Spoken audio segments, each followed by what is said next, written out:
Salut à tous les investisseurs sans cravate et bienvenue dans cette nouvelle vidéo, j'espère que vous allez bien. Aujourd'hui on se retrouve pour parler d'ETF.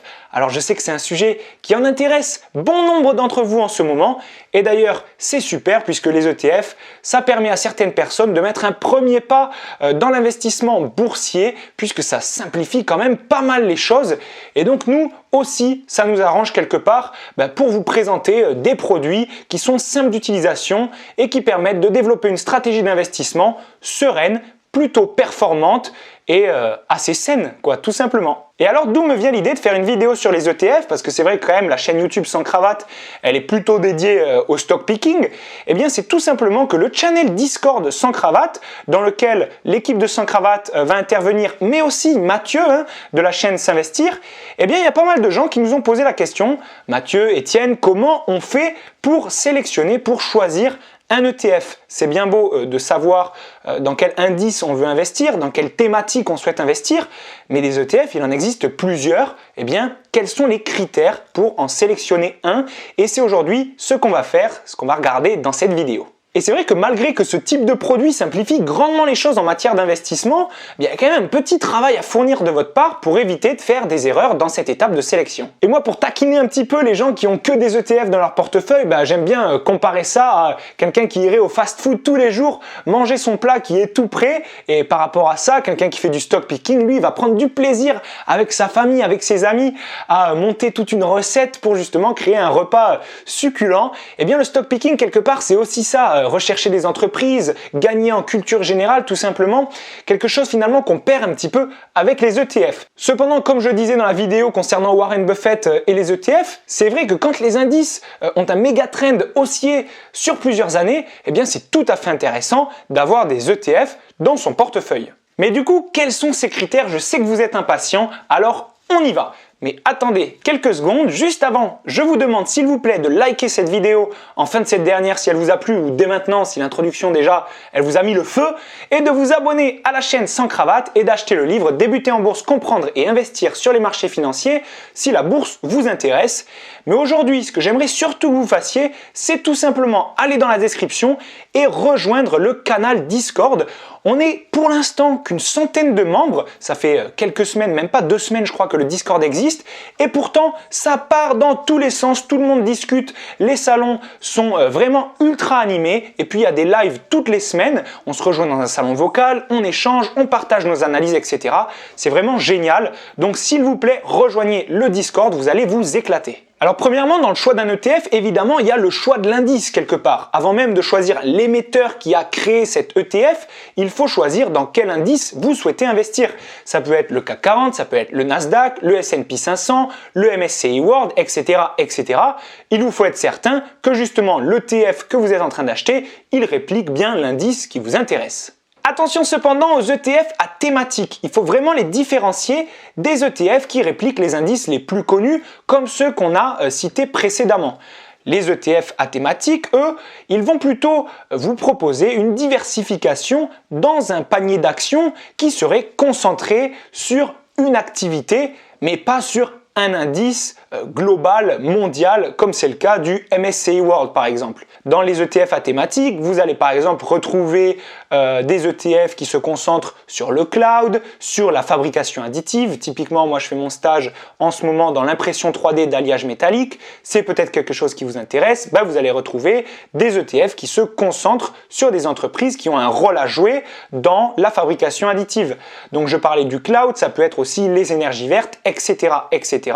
À ce moment-là, il faut que vous fassiez attention à ce que les composantes justement de l'ETF soient en adéquation, correspondent, soient cohérentes avec la thématique dans laquelle vous voulez investir. Parce que parfois, on vous promet quelque chose et finalement derrière, on fait tout autre chose. En troisième point, et ça vous le savez certainement déjà, l'objectif principal d'un ETF, c'est de se diversifier. Cependant, c'est à vous tout de même de faire le travail de vérification que l'ETF que vous êtes en train de regarder est bien diversifié. Puisque par exemple, sur un ETF à thématique, il est possible que vous retrouviez une ligne qui a un poids de plus de 35% dans le total de l'encours du portefeuille. Et ça, c'est très problématique puisque ça va augmenter votre risque si cette entreprise publie des résultats médiocres ou tout simplement fait faillite. D'ailleurs, et ça va nous permettre de glisser sur le quatrième point, on parlait du montant d'encours, c'est à vous aussi de vérifier que l'ETF que vous êtes en train de regarder pèse au moins quelques centaines de millions d'euros. On parle ici d'environ 200-300 millions d'euros. Il faut que vous sachiez que la taille moyenne d'un ETF se situe aux alentours des 1 milliard de dollars. Et vérifier finalement ce poids minimum, c'est s'assurer une liquidité au moment où vous allez acheter et vendre les parts d'ETF. Vous voulez être certain qu'il n'y a pas trop de gap, pas trop d'écart entre le prix affiché, le prix désiré et le prix que vous allez payer réellement pour la part d'ETF justement. Un cinquième point très intéressant et où très peu de gens s'attardent finalement, et pourtant j'y attache une importance toute particulière, surtout pour les petits portefeuilles, c'est la valeur de une part de l'ETF en question. Il est possible de retrouver deux émetteurs qui répliquent le même indice, mais le montant de une part peut être drastiquement différent. Typiquement, on va retrouver pour les ETF qui sont éligibles au PEA, généralement des ETF de Lyxor ou de Amundi, qui peuvent tous les deux répliquer, je ne sais pas, le MSCI World et se vendre à des montants complètement différents. Même si finalement la performance va rester la même, vous, en tant qu'investisseur, vous voulez pouvoir renforcer votre position tous les mois. Et c'est vrai que si la part est à 30 € ou à 300 €, c'est pas du tout la même chose et vous n'allez pas avoir la même souplesse dans votre possibilité de réinvestir avec une méthode DCA par exemple sur l'ETF en question. Bon, j'espère que vous me suivez jusque-là, ça fait déjà 5 bons points à vérifier avant d'acheter un ETF. Le sixième, il est rempli de bon sens, il concerne les frais. Il faut bien que vous compreniez que pour un établissement financier, créer, gérer, monitorer un ETF, ça leur prend que dalle de temps. Il leur suffit d'un bon fichier Excel avec la bonne formule, évidemment d'avoir une capacité pour lever des capitaux assez importante, mais ensuite ils vont dispatcher les capitaux justement dans les différentes actions pour répliquer l'indice et il n'y a rien de difficile là-dedans. Donc il faut vous, de votre côté, que vous soyez très exigeant en matière de frais. Et c'est vrai qu'à ce niveau-là, j'entends un petit peu de tout. Des gens se satisfont de 0,6%, tandis que d'autres vont vous dire que c'est trop cher et qu'il faut rechercher des ETF dont les frais sont inférieurs à 0,15%. Mon avis là-dessus, il est simple. Encore une fois, il s'agit de comparer. On va tout simplement comparer deux ETF entre eux. Si vous voulez absolument investir dans un indice et qu'il n'y a qu'un émetteur qui fournit l'ETF en question, forcément, vous allez être un petit peu moins picky en matière de frais. Cependant, si vous retrouvez deux émetteurs qui répliquent le même ETF, ça peut être un critère de choix de choisir celui qui a justement les frais de transaction les moins élevés. Depuis le début de la vidéo, je vous parle d'émetteurs et c'est vrai qu'au-delà du fait de choisir l'ETF, il va bien falloir sélectionner un émetteur. Et à ce niveau-là, il peut y avoir un risque de contrepartie auquel il faut veiller. Pour faire simple, ça consiste tout simplement à regarder la santé financière de l'établissement financier qui a créé l'ETF dans lequel vous allez investir. Vous voulez être sûr quand même que l'établissement en question ne fasse pas faillite et que donc l'ETF ne soit pas retiré de la cote, ne soit pas détruit. Évitez de trop vous tracasser la tête avec ce point et sélectionnez tout simplement les plus gros émetteurs. Alors c'est vrai que c'est pas forcément foufou en termes de compétitivité, mais vous allez vous tourner plutôt vers des Vanguard, des iShares, Amundi, Lyxor, SPDR, etc. On arrive sur la fin et pourtant c'est pas de plus en plus simple, loin de là. D'ailleurs, un point très important, c'est de savoir si l'ETF est capitalisant ou distribuant. En effet, quand vous investissez dans un ETF, ce n'est pas vous qui êtes propriétaire des titres, mais bien l'établissement financier. Donc, quand une des entreprises qui fait partie du panier d'actions vient à verser un dividende, elle va le verser au fonds d'investissement et non à vous. Et c'est l'ETF qui va décider s'il reverse ses dividendes aux personnes qui ont contribué, qui détiennent une part de l'ETF en question, ou si ils vont le réinvestir, le recapitaliser dans l'indice lui-même et donc permettre à l'ETF finalement d'avoir une performance plus intéressante, une rentabilité plus intéressante sur le long terme.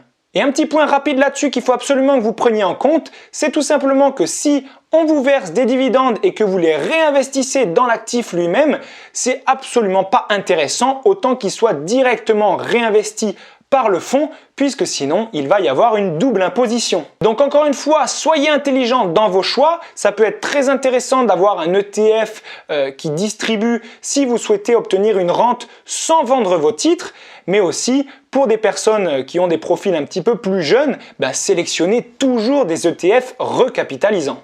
Pour vérifier si l'ETF est distribuant ou capitalisant, il vous suffit de vous rendre sur la fiche d'information de l'ETF en question et même parfois c'est écrit directement dans le nom de l'ETF, vous allez avoir CAPI ou DIST. Donc vous comprendrez, DIST c'est pour distribuant, CAPI pour capitalisant. Vous l'aurez compris, un ETF réplique un indice et il peut le faire de deux façons différentes, soit en réplication physique, soit en réplication synthétique.